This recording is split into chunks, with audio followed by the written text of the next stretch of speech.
What was that? Where's that voice?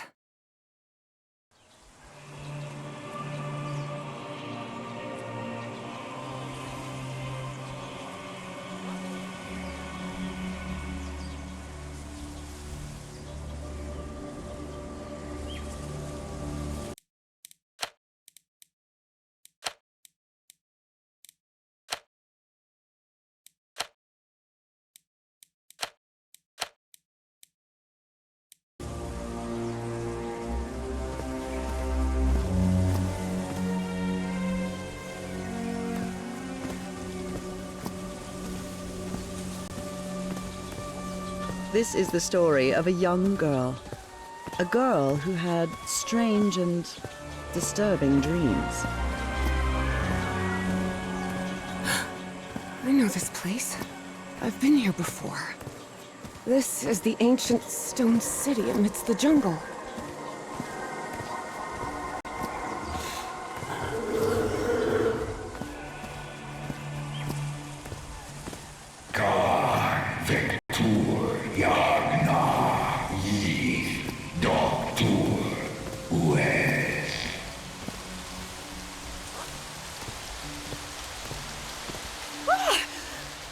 Oh, sweet Jesus.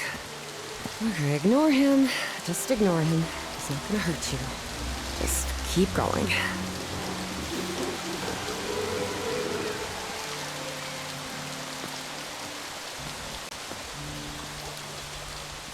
This constellation.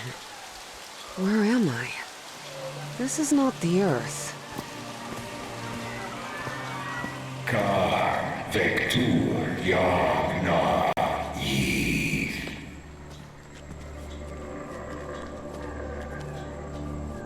Khan Vector Yagna Yith. In other words, find a statuette and save my race.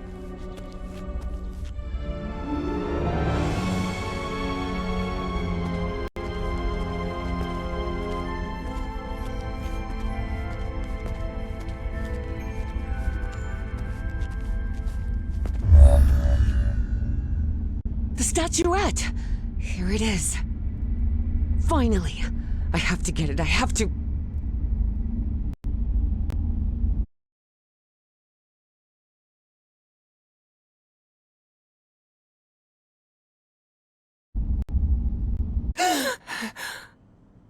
This is the story of Evie Drayton.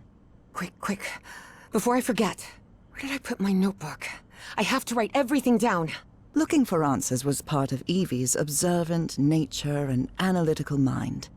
Her recurrent dreams began shortly after a period in 1956, when she'd completely lost consciousness. Uncle Mo showed me a trick or two when I would help him in the motor shop. Tinkering with gadgets. I was lucky to be accepted at Miskatonic. It was one of the first universities in Massachusetts to admit non-white students. I couldn't leave my science fiction book in Benoit. I went to see Chuck Berry at the Boston Garden a few months ago. It was a 2-hour train ride, but it was rich. Spitsbergen Island and Svalbard. Apparently, I researched this area of the Arctic thoroughly during the time I lost consciousness.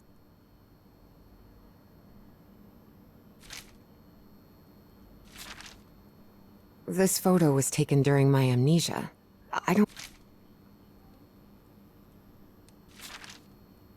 When I saw this picture, I couldn't believe it. It's the same statuette I always see in my dreams.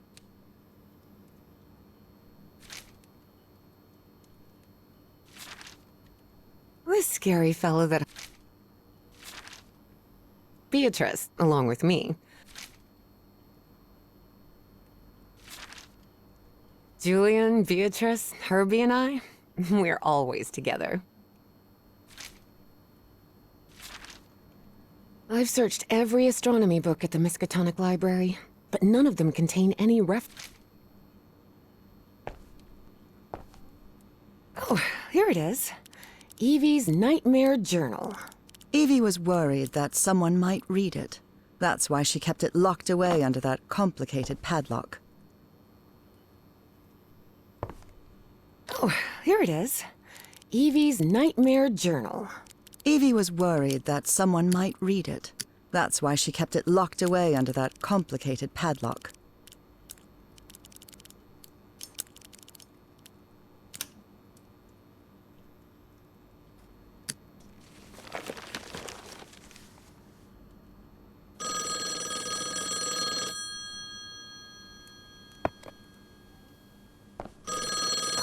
Here it is.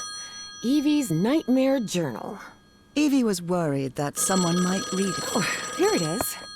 Evie's Nightmare Journal. I must have written about 1,000 letters.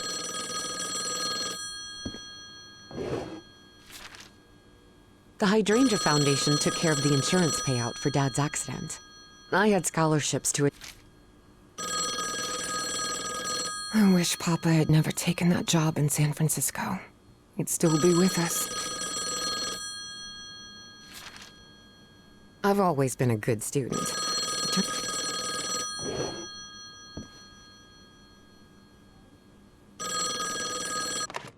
Yes, Is this...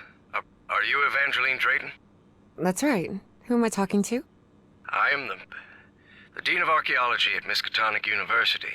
I believe you wanted to ask me some questions, right? Yes. Yes, of course. It's a pleasure to finally meet you, Professor Meet Evan. me today at 6 p.m. at 5 Prospect Road, outside of Boston. Boston? That's almost a 2-hour train ride from Arkham. I thought Do you want to talk or not? Yes, of course. I'll be there. 6 p.m., Prospect Road. See you in a couple of hours, Professor. All right, I should get ready.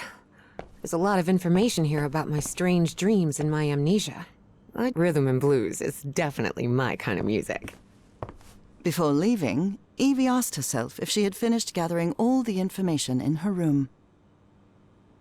All right, I think I've gathered what I need.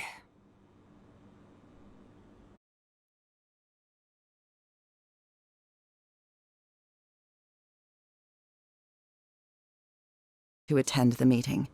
There, she would come across another protagonist in this story.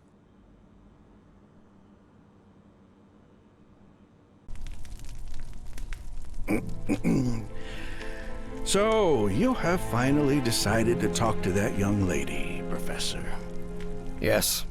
Acknowledging responsibility for our previous mistakes is vital to moving forward. You've taken a crucial step in... Listen, there's no need for us to talk, Doctor. The only reason I let you into my house is because you insisted it was necessary to prescribe my medication. This is also the story of a sad, guilt-ridden, and lonely man. This is the story of my husband, Professor Harry Everhart. Yes, I know well enough that discussing the effectiveness of our therapy sessions with you is futile. But you need to understand that therapy is just a part of the whole treatment. Without it, I can't go and... Ask whatever you deem necessary and let's get this over with as soon as possible. Fine. What about your position as dean at Miskatonic University? We talked some time ago about your relationship with work was somewhat obsessive. I didn't say that. You did. Well, you told me you practically lived secluded in this very home, and the only thing that drove you to leave it was your job obligations. So, how would you define that? I do what they pay me for. Teaching, student assessment, and certain logistical duties fall within my responsibilities. Cheering at the Miskatonic Mariners football games does not. And are you happy with that? With your life now? What kind of question is that? Well, I'm asking it because it sounds like you're subjecting yourself to a kind of self-punishment. I am not. Next question. There's another topic you've never wanted to delve into, Professor. Would you now be open to... You're going to do it anyway, so go ahead. Okay. What happened to your wife, Professor? She died at home after a long disease. Harry hated giving details about my death, especially if those details meant talking about a certain expedition. and deaths other than mine. I see. And how do you feel about that and all? What's my wife got to do with all this? You see, the reason I'm asking, Professor, is because when we began therapy, you mentioned visions. Some sort of oily shadows casting themselves on the wall. You mentioned those visions began shortly after, so... No, not since I started taking the medication, at least. Harry had tried everything, and none of it worked. Not even the medication that helped him sleep could take away those oily shadows. But he kept it to himself. Listen, there is something different I want to try in today's session. I believe hypnotherapy might... Don't even think about it. Hypnotism is a scam. Professor, with all due respect, I believe you're mistaking mesmerism with hypnotism. Even so, if you want me to prescribe the... You won't give me my medication unless I submit to your quack experiment, is that it? I'm deeply sorry you see it that way, Professor. But I need you to trust me in this. Then go ahead. Wave a pocket watch in my face if that's what you need to do. There's no need for pocket watches, Professor. The sound of a metronome will be more than enough. I need you to relax and free your mind. And think of something pleasant. A fond memory, if you will. Something that took place here, in the Everhart Manor. A fond memory? In this place? It wasn't easy for Harry to find a fond memory in the same manor where he had spent an extremely unhappy childhood. Maybe. Maybe. December 1930. The last Christmas my wife and I ever spent at Everhart Manor. She insisted on coming, despite my parents never approving of our marriage.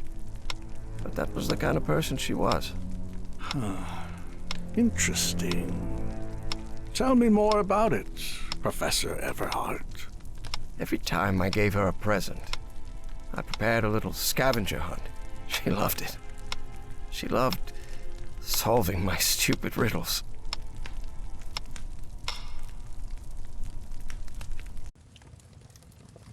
As you may have noticed, this story has more than one protagonist. And though I am not one of them, I believe I, Nora Everhart, play a crucial part in it. Can I open my eyes now, Harry? Not yet. We're almost there. Let me open the door and... Now, open your eyes. Look what you've prepared. It's another one of your scavenger hunts, huh? Of course, old pal. Now, if you want your present, you'll have to earn it. Can I use my journal to write down clues? Well, technically that's against the rules, but I'll turn a blind eye this time. You're so kind.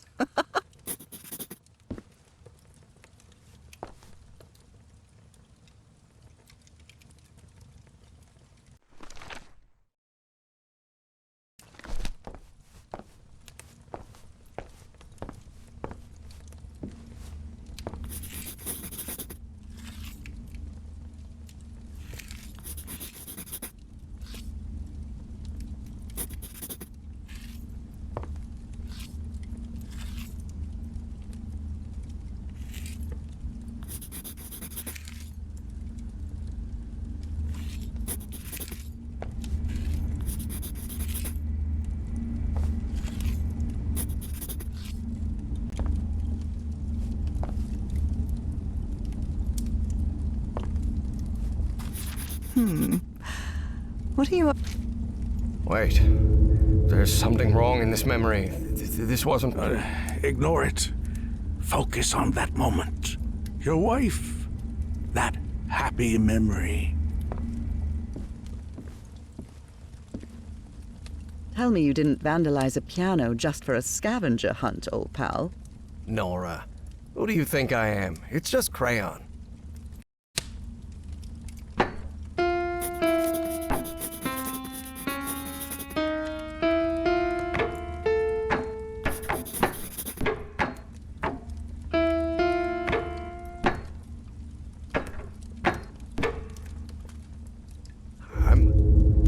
seeing those oily shadows in here?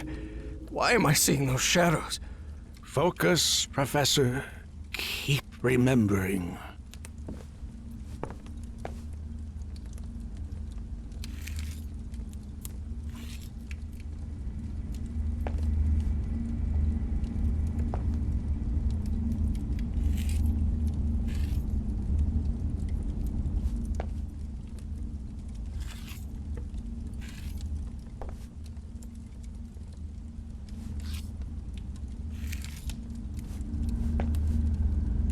I wonder what my darling husband is keeping locked up in here. You'll have to put that brain of yours to work to find it.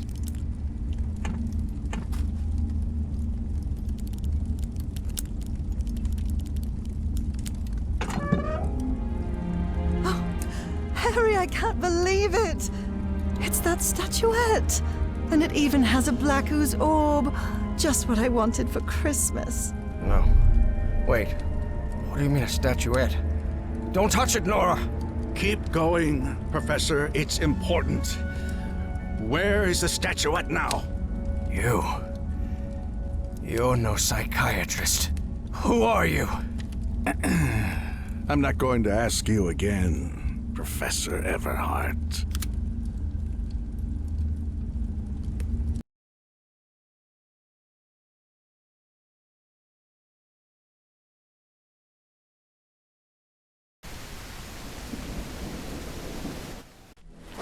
Shortly after Harry's peculiar hypnosis session, Evie finally arrived at Everhart Manor.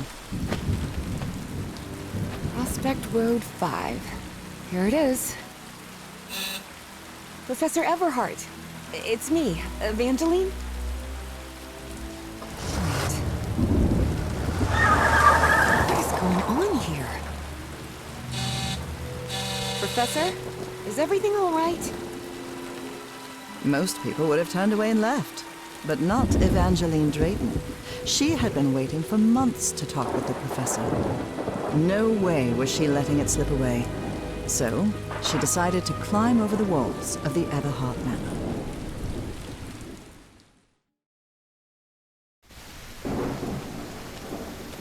Ugh. This looks like something straight out of Tales from the Crypt. Hey, that window is open.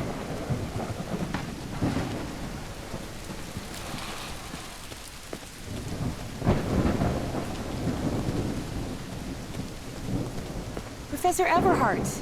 It's me, Evangeline.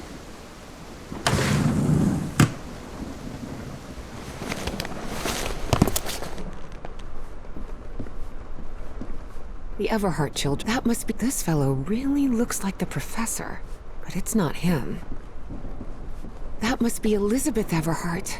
It appears the Everharts have been quite well off for generations. Or so they used to be.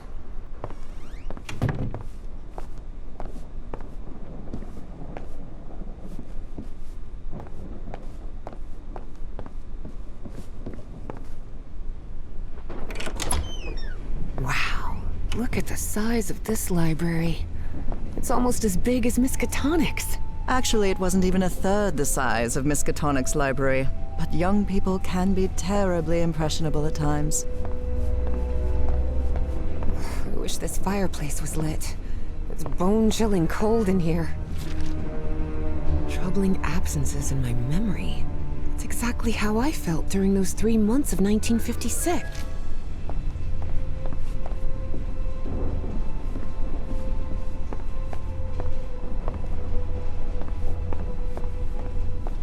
Is this young man Professor Everhart? It does look like him. There's something written in Latin on his frame. Non possumus.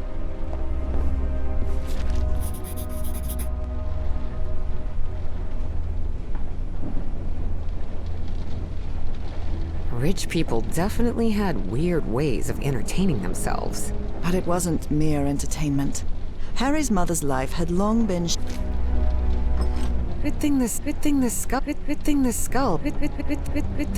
skull is fake. Goodness gracious. The Professor's taste in literature is nothing if not peculiar.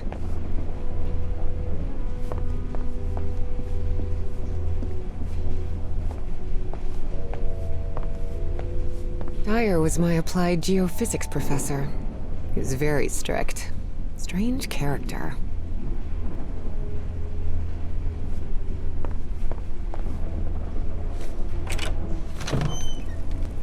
This must be the professor's office.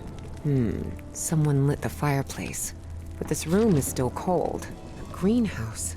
And the mausoleum.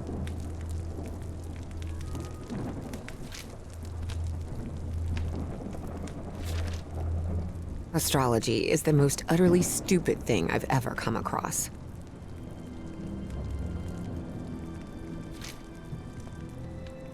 The professor had another appointment today. With a therapist.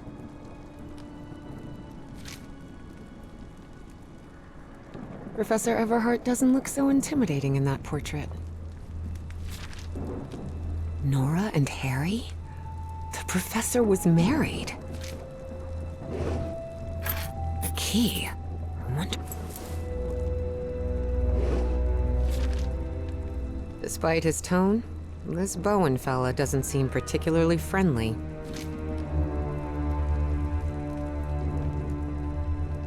A lapel pin with a rather peculiar emblem.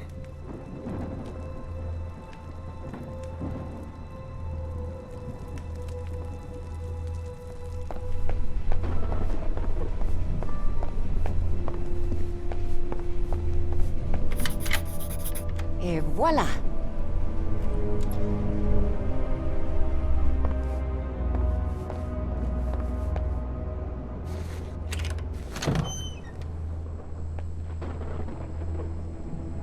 Ripped canvas.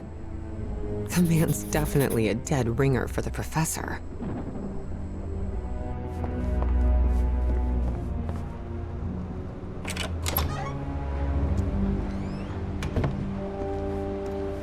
Can't see a thing in here. Better turn my flashlight on.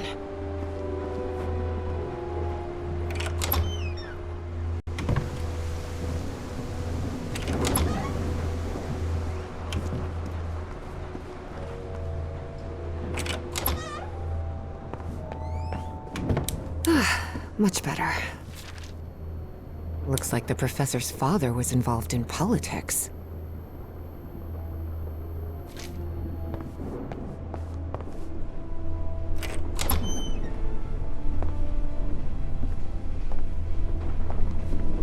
Such odd totems. Are these fishes? So Professor Everhart set on an expedition to the Pacific. I never pictured him as an adventurer. That expedition must have been quite important for him. Oh, it had certainly...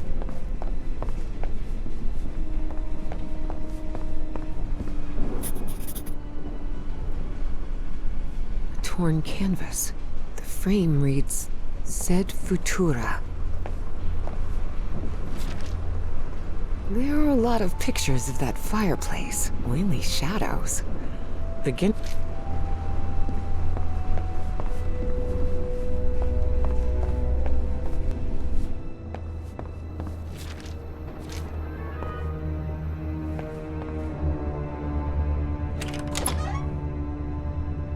Wow, this room is really depressing.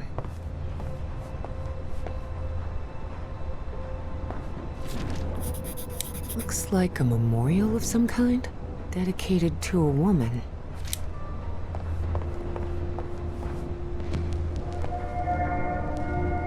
Under different circumstances, I might have found this song beautiful, but at the moment, it sends a shiver down my spine.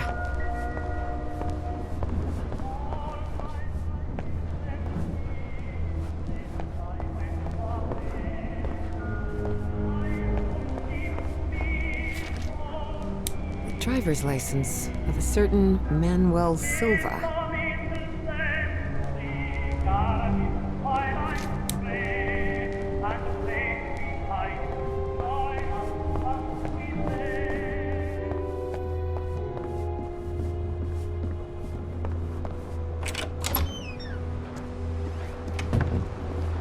Evie's last remarkable trait was her extraordinary memory, a gift I was never blessed with. So allow me, the narrator of this tale, to be the one taking notes. For the sake of clarity, of course.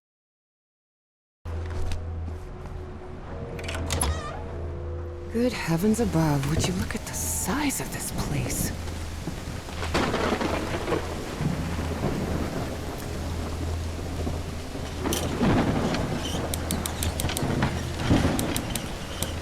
It looks like there's a symbol carved into that bucket.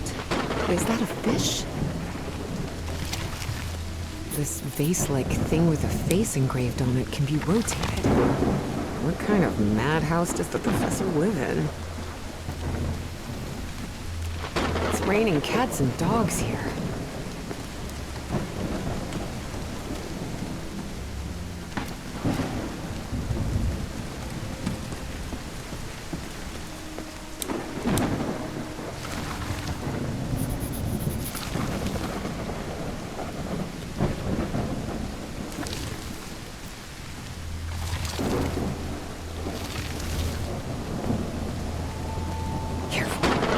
The staircase is slippery.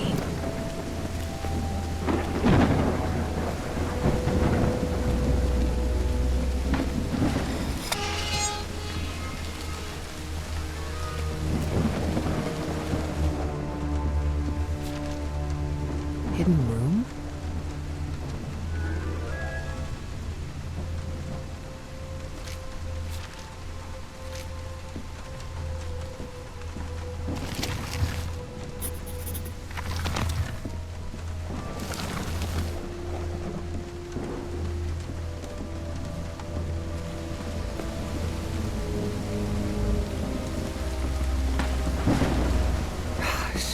This is so beautiful.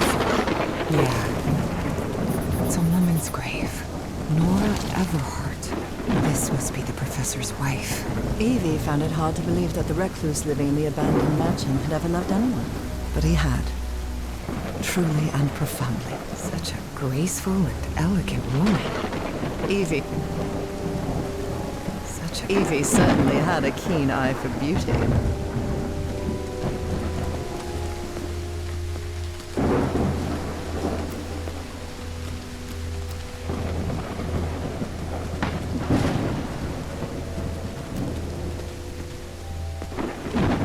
No use. It's locked.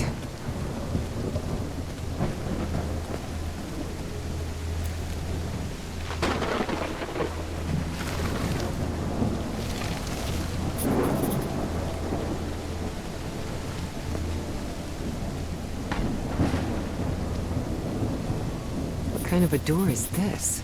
Doesn't even have a lock. Just some symbols.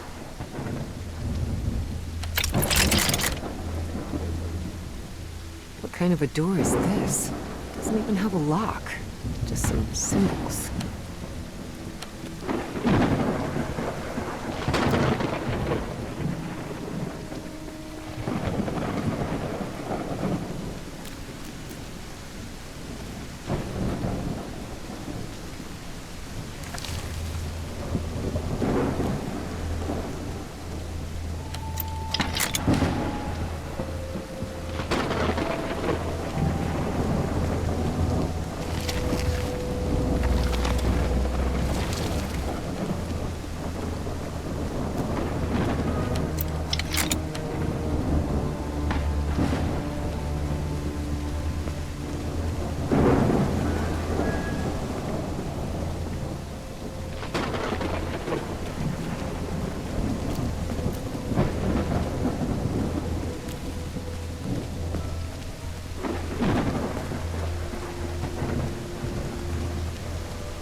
Such a graceful and elegant woman.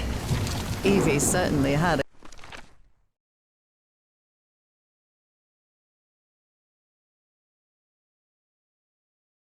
a keen eye for beauty.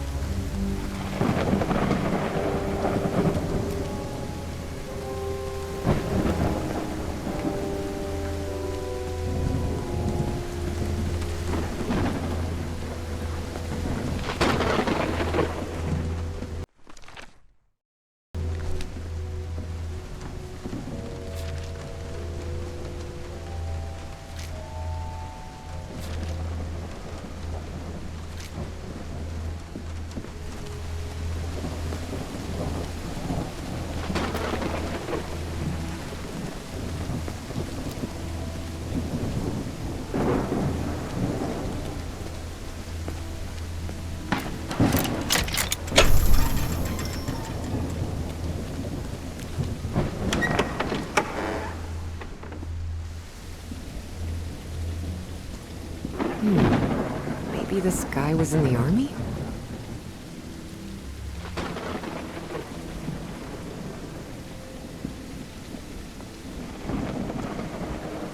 Father, husband, and servant of the people. This must have been the professor's father. Found her path in the shadow of the morning? That's from the Bible. Psalm 1, verse 1. This person must have been quite devout. In loving memory of our firstborn son, John Everhart Jr. Oh dear. A dead child. This is simply heartbreaking. The inscription on the frame reads, This definitely looks like the green...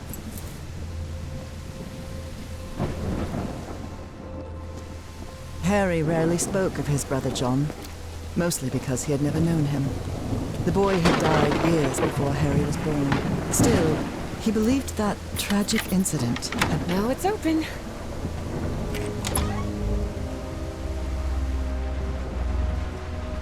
The professor really seems to be interested in botany. These white flowers are scattered all around the mansion. It appears to be a Spanish edition of the science fiction novel The Future Eve. I'll keep it, just in...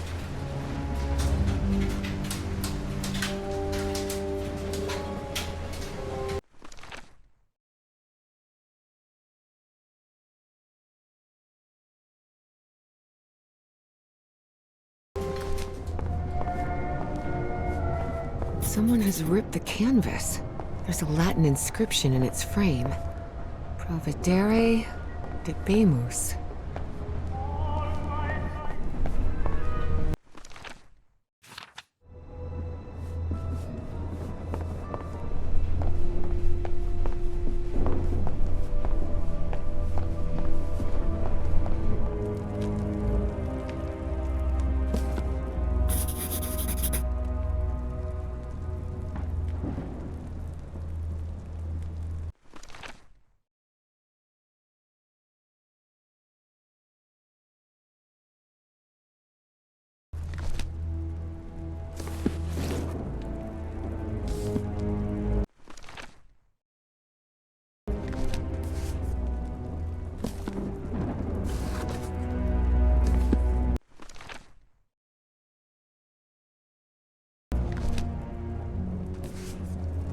Secret compartment? Evie had never been good with languages, least of all a dead one like Latin. Even so, she managed to grasp the general meaning of the phrase. We can't change the past, but we must anticipate the future.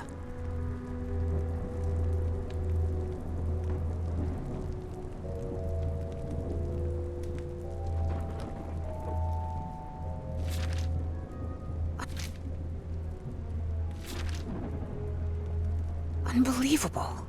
There's some kind of secret compartment in the fireplace. Feels like a mystery novel. It looks like a music box of some sort.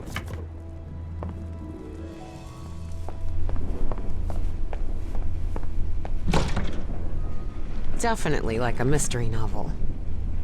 Ooh, I guess I need to go see what's down there.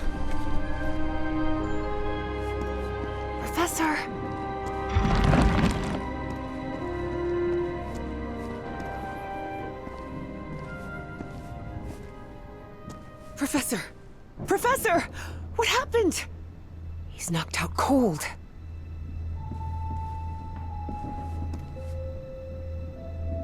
The statuette's broken. And the sphere. Shattered to pieces. I wonder if I... No! Don't touch it! Don't touch it.